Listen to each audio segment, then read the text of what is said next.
18 minuti per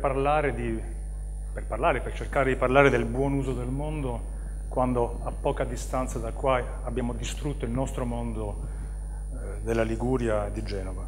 18 minuti non per parlare di fotografia, ma per parlare e cercare di convincerci, se ce la farò, di come piccole e grandi fotografie o grandi piccole fotografie possono portare un piccolo cambiamento sociale e cambiare non il mondo ma dei mondi. 17 minuti e 30 secondi adesso per parlarvi della nascita di questa mia idea, della fondazione di Shoot for Change, di come l'ho avuta, di come l'ho sviluppata, di come sta crescendo, di come si sta consolidando. Shoot for Change nasce in realtà quasi per caso, come spesso accade alle ex post buone idee, nasce con un blog, provenendo da una vecchia tradizione, una vecchia storia di blogging e di fotografia di viaggio. Comincio subito dopo il terremoto all'Aquila e poco prima dell'avvio della Marcia Mondiale per la Pace e la Non Violenza, 2 anni fa, a bloggare sul potenziale di cambiamento sociale delle grandi fotografie del passato. In poco tempo comincio a creare una community, anche se non ne avvertivo la presenza. In concomitanza appunto con la Marcia Mondiale per la Pace e la Non Violenza, partita da Auckland 2 anni fa, mi contattano gli organizzatori da Auckland della marcia e mi chiedono di poter coprire fotograficamente il passaggio della marcia nella tappa di Roma.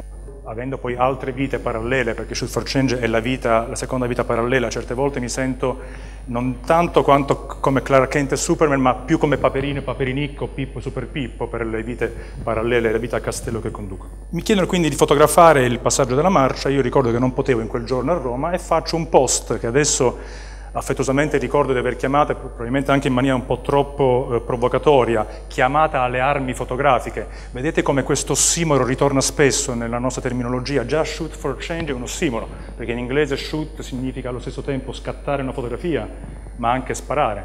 E change è sia il cambiamento sociale, ma anche i soldi. Tant'è vero che all'inizio, le prime settimane di vita del nostro network, che è diventato un network internazionale di volontariato, avevo un grosso picco di accessi da Washington, evidentemente temevano che fossimo un gruppo di mercenari che sparavano per soldi, poi si sono tranquillizzati e hanno capito che in realtà siamo solamente dei poveri fotografi di strada.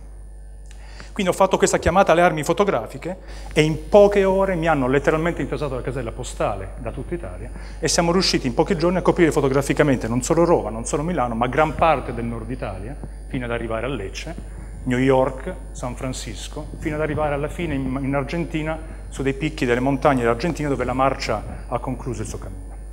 Bene, lì ho capito che forse si poteva fare qualcosa, ho capito che la gente aveva voglia di scendere per strada e raccontare la propria storia, le proprie storie, dal proprio punto di vista.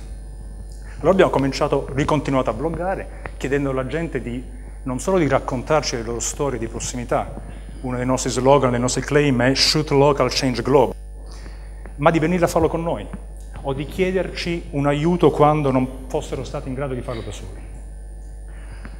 Uno dei messaggi che cerchiamo di dare con le nostre attività e con i nostri reportage è non solo ma di non illudersi di doversi mettere necessariamente nei panni del grande fotografo del National Geographic, che peraltro molti di loro sono nostri membri volontari, da Ed Casci a New York, National Geographic USA, a Alfonso Rodriguez, National Geographic Spagna, ma altri grandissimi professionisti, ma che al grido Shoot Local, Change Global è sufficiente scendere sotto casa, magari armati di una macchina fotografica compatta, di uno smartphone, e raccontare le storie di prossimità, quello che abbiamo chiamato la fotografia sociale a chilometri zero. Da qui il claim Shoot Local, Change Global. La finalità, o meglio, alla fine il risultato che abbiamo ottenuto, che stiamo ottenendo e che stiamo consolidando è un invito alla sensibilizzazione, ad un'osservazione più puntuale e più, scusate il gioco di parole, sensibile della realtà che ci circonda, chiedendo alla gente di prendere parte attiva a un cambiamento. Per noi il nostro concetto di fotografia sociale non è solamente stimolare, dare un cazzotto nello stomaco dell'osservatore facendo leva sulla classica estetica del dolore, la drammaticità delle immagini, delle tragedie. Noi chiediamo di portare un contributo e soprattutto cerchiamo di raccontare quelle storie positive, ordinarie o straordinarie, che nel nostro piccolo dietro casa portano un sollievo, un beneficio nelle situazioni di disagio sociale. Ci sono una miriade di storie di tantissime piccole, piccolissime, minuscole, in alcuni casi associazioni di volontari che nessuno conosce. Noi raccontiamo gratuitamente, ci prestiamo gratuitamente a realizzare servizi professionali fotografici per chi non se lo può permettere. dando quindi accesso, in una logica di vero citizen journalism, all'informazione, tutte quelle storie che non vengono considerate remunerative dall'informazione mainstream, e sono tantissime. Alcuni ci hanno accusato all'inizio soprattutto di essere quelli che lavorano gratis e che ridistruggono il mercato e distruggono le agenzie fotografiche e i giornali perché lavorano gratis. Non è così. Io rispondo spesso a queste persone: ma tu racconteresti mai una storia di un centro per senza dimora? Ho detto no. Perché no? Perché non me le comprerebbe nessuno, noi lo facciamo. Entreresti mai in un centro per rifugiate? No, non lo farei mai perché nessuno mi comprerebbe quelle fotografie, noi lo facciamo. E col tempo ho sviluppato questo concetto di crowd photography. Ricordo spesso, cito spesso in occasioni del genere, il vecchio famoso detto africano: se vuoi andare veloce vacci da solo, se vuoi andare lontano vacci con altri. Normalmente un fotografo va bene per raccontare una storia, 2 fotografi vanno meglio, 3 fotografi sono ancora meglio, 4 forse sono ancora meglio, poi si comincia a fare casino ovviamente. Però più si è meglio è, perché ogni storia ha almeno 360 gradi, 360 punti di vista per essere raccontata. E questo arricchisce il racconto. Il concetto di crowd photography è un concetto in base al quale quasi tutti i nostri progetti, e ci proviamo, non sempre ci riusciamo, sono il risultato dell'apporto creativo di persone che magari non si conoscono. E credetemi, il nostro network sta crescendo e si sta consolidando non solamente con fotografi, ma con creativi di tutti i generi. Abbiamo pittori, abbiamo designer che ci regalano i loghi, abbiamo musicisti che compongono e ci regalano le musiche per i nostri slideshow, abbiamo giornalisti, abbiamo scrittori. Abbiamo tutti quelli che hanno voglia di mettere le idee in rete, condividerle e aggiungere un tassello alla storia con le loro idee. Cerchiamo di essere non convenzionali nei nostri racconti. Anche qua spesso ci riusciamo, a volte non ci riusciamo. Ad esempio, questo è giusto un esempio che vi ho portato, può una foto di un cavallo o una serie di foto di cavalli denutriti raccontare la recessione economica in Europa? Sì. Questo è un reportage che un nostro membro italiano, ma vive da tantissimi anni, giovanissimo, in Irlanda, non è mai riuscito a piazzare a Dublino in alcuna rivista, perché in Irlanda non vogliono parlare di queste storie sociali, perché dicono, le riviste danno un'immagine distorta dell'Irlanda. Lui ha scoperto che una delle conseguenze inaspettate della recessione economica è che gli irlandesi, che tipicamente sono sempre stati molto propensi ad acquistare i cavalli, quindi a vivere l'outdoor in maniera molto piena, vendono, o meglio svendono i loro cavalli in alcune fiere gestite dalla malavita irlandese nei sobborghi di Dublino e li vendono a 20, 30, 40 euro, cavalli già malnutriti. I ragazzini ovviamente, spinti dall'entusiasmo, li acquistano o li barattano con cellulari, salvo poi dopo 2 o 3 giorni, non potendo più permettersi la gestione, non sapendo dove metterli ovviamente in casa, li abbandonano nelle periferie di Dublino. È una storia che nessuno voleva comprare, noi l'abbiamo pubblicata, ha fatto il giro di internet ed è una maniera non convenzionale di raccontare un episodio purtroppo di cronaca mondiale come la recessione economica. Ma facciamo anche cose non tristi, raccontiamo non storie tristi ma anche storie molto positive, e questo è uno dei 1000 esempi di progetti che noi teniamo ogni giorno. Insieme all'associazione sportiva Liberinantes, che noi seguiamo da anni ormai a Roma, è un'associazione composta da rifugiati politici e richiedenti asilo, che usa lo sport per affrancarsi dal ricordo delle tragedie dalle quali scappano.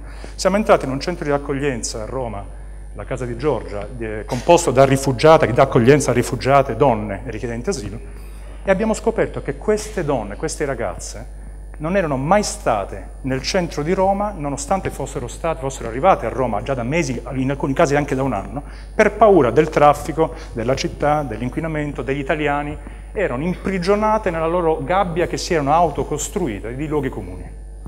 Allora noi le abbiamo divise in vari gruppetti, abbiamo regalato a ciascuno di loro delle macchine fotografiche compatte, le abbiamo fatte affiancare da alcune nostre ragazze fotografe, anche per una questione di maggiore facilità di raggiungere una fase di empatia tra docente e allievo. Gli abbiamo insegnato grossolanamente e velocemente a usare una macchina fotografica e siamo andati in giro con loro nell'arco di 1 mese e mezzo, tutti i fine settimana a Roma, portandole letteralmente con noi, trascinandole con noi. Si sono divertite tantissimo.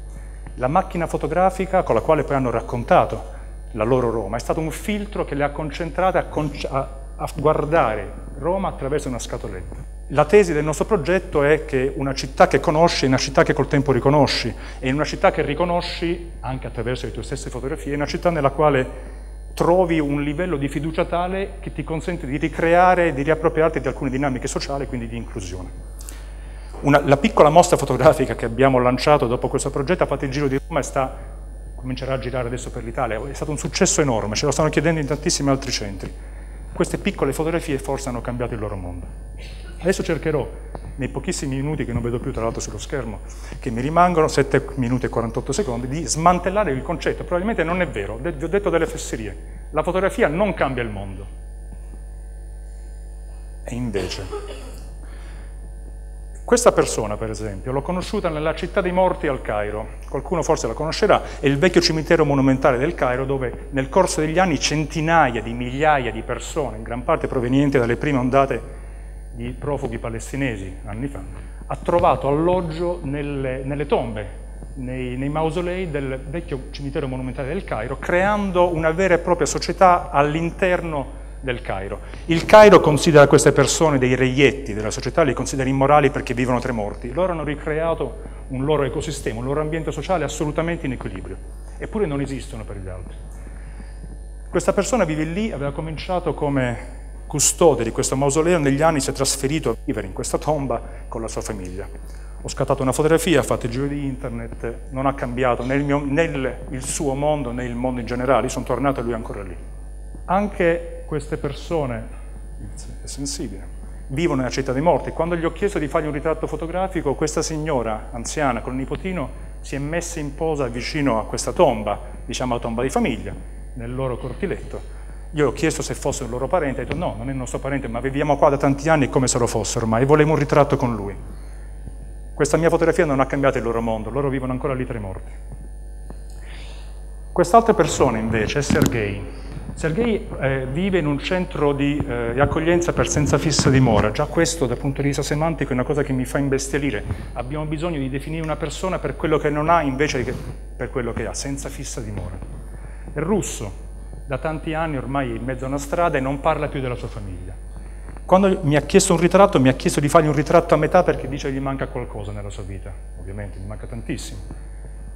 Sono tornato a casa, lui è ancora lì. Questa foto, probabilmente bella, non bella, fate il giro di internet, non ha cambiato il suo mondo. Anche Carmine vive in quel centro d'accoglienza.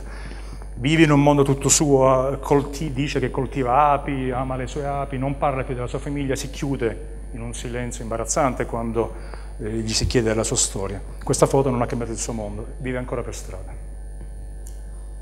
Ci sono tanti esempi, accelero un pochettino. Queste sono delle foto delle barche dei trabiccoli con i quali i profughi dal Medio Oriente arrivano a Lampedusa e continuano ad arrivare ogni giorno. Scappano dalle loro situazioni, dalle loro tragedie umane e sociali. Questa foto non ha cambiato il loro mondo, continuano ad arrivare, eppure l'ho raccontata. Non è servita a niente. Questa persona vive invece in un campo profughi di Burj el-Barajneh, nella periferia di Beirut. È un campo profughi grandissimo, ma che non è mappato nella carta di Beirut. Lui vende al caldo, gira per il campo vendendo gelati e con il gelato. Suda tantissimo, cammina e vende gelati in un campo dove tutti crescono senza diritti sociali. Questa foto non ha cambiato il suo mondo, lui è ancora lì che vende proprio in questo momento, adesso starà dormendo, ma domani mattina si alzerà e continuerà a vendere gelati. Nello stesso campo ho conosciuto questa bambina. Per lei quel campo profughi mi raccontava, cioè mi traducevano, era il suo grande parco giochi, lo trovava smisurato, enorme. Non sa ancora che sta crescendo senza nessun diritto in un campo neanche, come vi ho detto, mappato nella città di Beirut. Probabilmente rimarrà là tutta la sua vita, senza diritti. Questa foto non solo non ha cambiato il suo mondo adesso, ma non l'avrà cambiato neanche nei prossimi 20, 30 o 40 anni. Quindi il loro mondo non è cambiato, la fotografia probabilmente non è servita a niente. Le mie fotografie sono state un buco nell'acqua e probabilmente hanno semplicemente assolto al loro compito di solleticare il mio egocentrismo nel mostrarvele dopo. Peraltro un fattore molto tipico di noi fotografi, essere piuttosto egocentrici. Loro sono ancora lì. Quello che invece probabilmente è cambiato è nel chi ha scattato la fotografia. Perché io sono tornato, io adesso conosco quelle storie. So che loro domani mattina si alzeranno e sono ancora lì. So che c'è qualcuno che vive ancora per strada dietro l'angolo di casa mia. So che se voglio scendo e ci sono 1000 situazioni di disagio sociale che posso e devo raccontare. Quindi voi adesso in qualche maniera vi ho fregato, perché vi ho detto che la fotografia sociale non cambia il mondo, ma vi ho raccontato delle storie, quindi anche voi adesso le conoscete. Perché come diciamo spesso anche noi, ci sono storie che devono e possono essere raccontate. E probabilmente è il raccontare queste piccole, grandi storie, chiedendo alla gente di scendere per strada e raccontarlo con noi, che cambia il mondo alla fine. Questo è il nostro concetto di buon uso del mondo. È un buon uso non di persone naif, non siamo sognatori, non siamo idealisti, non siamo attivisti, noi non prendiamo parte nei cambiamenti sociali, nei movimenti politici, eccetera, eccetera. Noi raccontiamo le storie, lo facciamo in maniera neutra, neutrale, gratuita per chi non se lo può permettere. Perché ci sono storie che devono essere raccontate, storie che vogliono essere raccontate e storie che devono essere conosciute. Grazie.